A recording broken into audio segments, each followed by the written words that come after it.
அதான் தங்கச்சி, இதில் எப்படின்னா அழைப்பானை வந்து எனக்குன்னா நான் கையெழுத்திட்டு தான் வாங்கணும், அல்லது என்னுடைய வழக்கறிஞர் வாங்கணும். அப்போ கதவுல ஒட்டிட்டு போகும்போது என்னோட கையெழுத்து இல்லை. கையெழுத்து இல்லாமல் கொடுத்துடலாம் அப்படின்னா அது என் மனைவிட்டே கொடுத்துட்டு போயிடலாம். அது அவங்க எனக்கு அழைப்பானை வந்திருக்குங்கன்னு சொன்னால் வாங்கிக்கிறங்கன்னு சொல்ல போகிறேன், அவங்களே கையெழுத்திட்டு வாங்கிடுவாங்க. ஆனால் கதவுல ஒட்டுறது அவங்க வர்றதுக்கு முன்னாடியே ஊடகங்கள் வந்து காத்திருந்து அதை பதிவு செஞ்சு வெளியில் போடுறதுங்கிறது, எனக்கு வர்ற அந்த அழைப்பானையே எல்லாரும் படிக்கணுங்கிற அவசியம் இல்லையே. எத்தனாம் தேதி வர சொல்லியிருக்கேன் என்னங்கிறது இந்த அணுகுமுறையே தவறுன்னு தான் நான் நினைக்கிறேன். அது அவசியமற்றது, தேவையில்லைன்னு நினைக்கிறேன். உங்ககிட்ட கேட்குறேன், ஒட்டிக்கிட்டு போனதோட அவங்க வேலை முடிஞ்சிருச்சுல்ல, அப்புறம் எங்கே தடுக்கிறது இருக்கு? ஒட்டும் போது தடுத்தாங்களா?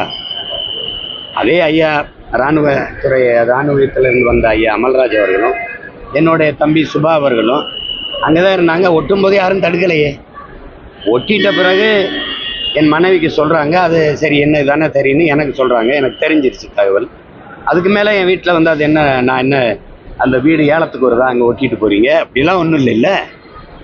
அழைப்பானை தானே, அதையே அந்த அங்கே சோறில் அதுலேயே இருக்கணும். அந்த கதவுல ஒட்டிட்டு போனால் கதவுக்கான அழைப்பானையா? அது வந்து விளக்கம் சொல்லுமா? இப்போ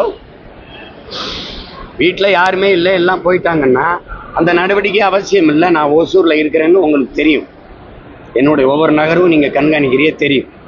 என்னுடைய பகிரியில் அனுப்பி கூட நீங்கள் வரணும்னு சொல்லலாம். ஏன்னா அங்கே இருக்கிற காவலர் அன்னைக்கு அதுக்கு முதல் நாள் 3 நாளைக்கு முன்னாடி எனக்கு வந்து அழைப்பானை கொடுத்தாரு. அப்போ அதை கொடுத்து இந்த மாதிரி அவசரமாக இருக்குது, நீங்கள் வரணும் அப்படின்னு எனக்கு பேசி, என்னுடைய எண்கள் இருக்குது, பேசி எனக்கு என்னுடைய பகிரியில் வாட்ஸ்அப்பில் அனுப்பியிருந்துருக்கலாம். அதை விட்டுட்டு நான் இங்கே இருக்கிறேன்னு தெரியும்போது அது திட்டமிட்டு என்னை அசிங்கப்படுத்தணும், அவமானப்படுத்தணும் தான். நீங்கள் ஒட்டும் போது தடுத்திருந்தால் அது பணி செய்ய விடாமல் தடுக்கிறது. நீங்கள் ஒட்டிட்டு போன பிறகு பாலிஸ்டம் கிழிக்க வேண்டியது தான். அதை படமாக எடுத்து வச்சு பூஜைறையில் மாட்டி வழிபடுறதுக்கு ஒன்றும் இல்லாது. புரியுதா? சமண ஒன்றும் சாமி கும்பிட்றதுக்கு வைக்கல. இல்லை, திமுக வரும்போது தான் இந்த அநாகரிகமாக வலைவொலியாளர்கள் வச்சுக்கிட்டு தனிப்பட்ட முறையில் குடும்பங்களை அந்த அவங்க இதை தாக்குறது, பேசுறது, அநாகரிக சொற்களை பயன்படுத்துறதா இருக்குது. நீங்கள் அதிமுக ஆட்சியில் பாருங்கள் அப்படி இருக்காது. இருக்காது. நீங்கள் பாருங்கள் அப்படி இருக்காது. உச்சநீதிமன்றத்தில் இந்த வழக்கு பதிவாயிருக்கு இல்லையா? அந்த வழக்கு விசாரணை முடிஞ்ச பிறகு உறுதியாக முற்றுப்புள்ளி ஆகும்.